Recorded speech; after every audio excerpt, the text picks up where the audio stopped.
now this comes from the questions that we got, that what if someone calls me up and says that I'm feeling very suicidal, or I'm standing on my ledge and I'm going to jump? How do we really talk that person down? Do we take it upon ourselves? What can we do? And these are some of the things that we don't do and some of the things that we can. So you don't say, don't be stupid, this is a precious life. You don't say that, do you think you're being so selfish, you're not thinking about how you're going to harm your family members, you know how much they're going to cry when you die. You don't dismiss them and you say that, oh, you do this every week, you've got to see a shrink because you're too attention seeking. So you don't label people as attention seeking. If somebody is reaching out for your attention, then it means that that person's problem is worthy of attention. I'm telling you from a mental health professional's perspective, that we understand that when someone is being attention seeking, it's coming from somewhere. It's coming from a need to gain some attention because they're not okay. So we really have to look at attention seeking again closely as a community. Please don't tell them that you have so much to live for. I've faced worse problems. Think positive, just smile, just be happy. Everything will get okay. All is well. And think about children in Syria. So this was a sharing from one of my other team members that somebody else shared with them, that think about the children in Syria. But it's useful to say that, I've noticed something's changed with you. You don't seem to be like yourself lately, and I'm really worried about you. I've noticed that you're doing this, and I'm wondering how you're doing. So I've noticed that you're drinking too much, or I noticed that you're hurting yourself. How are you doing? Do you want to talk about it? And I put this there specifically because I do want to talk about this. Are you considering suicide? So I'm saying you should be asking this question. We've made suicide such a taboo word that we don't talk about it, which is why it goes unrecognized. You'd never have a mealtime conversation talking about a suicide. It seems like such a heavy thing to be talking about. But if you ask someone who's having those thoughts that are you considering suicide, you are hitting the nail on the head. And you're really reaching out to them saying, I really understand what it is that you're going through. You've labeled it. And suppose they say, no, I'm not considering suicide. That's great. You had an open and honest discussion. But that question needs to be asked. We have to stop shying away from talking about mental health. And we're so afraid it'll do more harm than good. But we have to stop being afraid about taking these things into our own hands. Sometimes you can just be sensitive and reach out, and it has a great impact. Most importantly, listen. People who are very depressed don't have much to say a lot of the times. So you listen in the silences. You assure them that even if they don't have anything to say to you, you are still there to listen to the little bit that they will ultimately say or eventually say. Listening is so important, and we can really be there for all our friends, family, colleagues, if you're just actually listening to people and paying attention to their pain. Ask them how you can help. You don't want to be intrusive, you don't want to get into someone's space, but you can politely ask that, I'm really worried. I wish you'd tell me what I could do to help, because I really want to help you. So done with the right sensitivity, these questions can really get a person to open up and talk about these very difficult issues. So if somebody calls you up, what do you do? It's very tricky.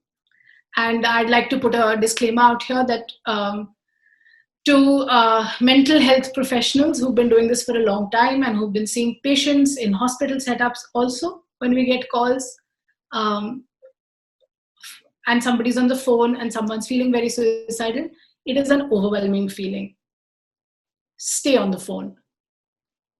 Don't leave them alone. So I think the cardinal rule that we even follow in hospital setups, in counseling centers, is that you don't leave them alone. So you've got to have some other caregiver involved.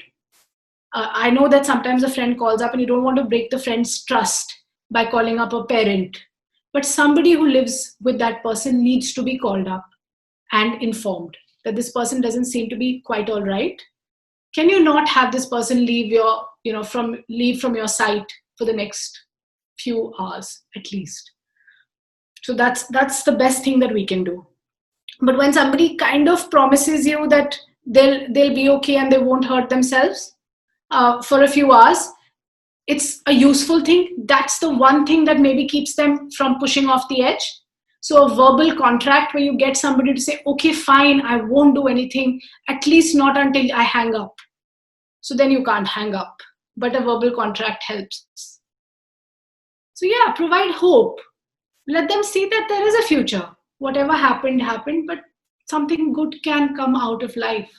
So if you're able to just have a conversation, distract them, engage them, make them, say silly things on the phone.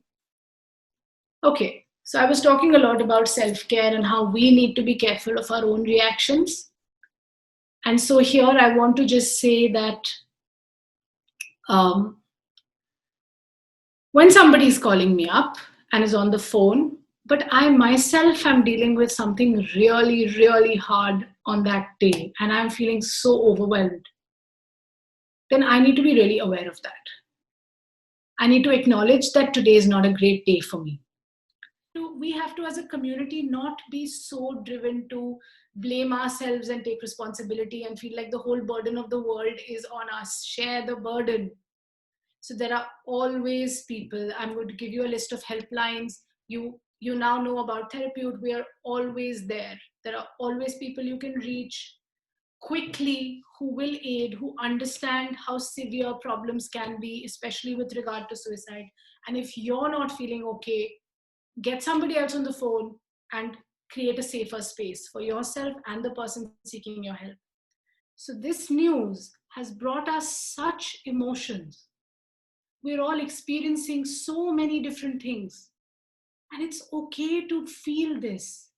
Let's just acknowledge that we feel all these things. We needn't feel one thing. We can feel all of them together. It's so important that we sit with our feelings. We say, this is how I'm feeling today. And so, because I'm feeling so angry, it was not his time, it was so unfair, I'm feeling so angry. Maybe I shouldn't do stuff on social media because I'm going to be unkind, because I'm feeling really angry at people who let him down. So, this is my sense making of the event. So, but I'm feeling angry.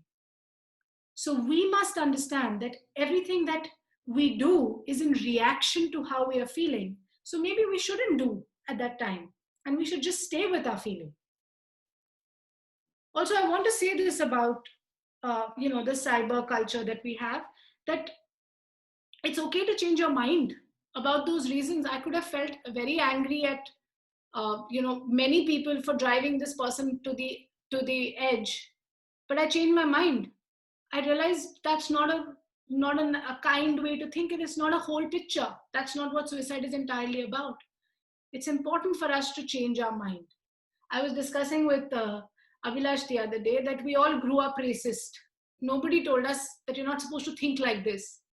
But as we grow older, we choose not to be racist, and we choose to be aware that we have these racist, we have a racist background, but we choose to do right. And so be mindful of how I'm feeling, and I choose to think about what I'm going to do next. Be kind to yourself. So this is a time where a lot of emotions are coming out. So sometimes it's good to just switch off. Sometimes you say, I don't want to engage, and I don't want to look at more posts about this person. It makes me sad, it makes me want to cry, it makes me angry.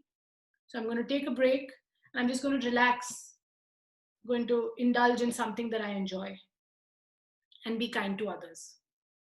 We forget that this is a community. We are feeling something, but somebody else is also feeling something. So be available to not attack others, and to not call other people attention seeking, always depressed. Another thing we were talking about, depression being a privilege, that you can afford to be depressed. We have to get out of the house and go on a living every day. You people can afford to be depressed. Depression being a privilege. Let's not be so unkind. Let's try to understand that a person who's going through depression is going through a very, very tough time. Or tough enough for the person to want to take the plunge. So just be kind. if we are able to inculcate some kindness, we'd really be able to help with suicide prevention. Please feel free to reach out to us about any queries you might have about depression, suicide, or mental health in general. And before you go, don't forget to like, comment, share, and subscribe to our Therapute channel. Thanks for watching. See you very soon.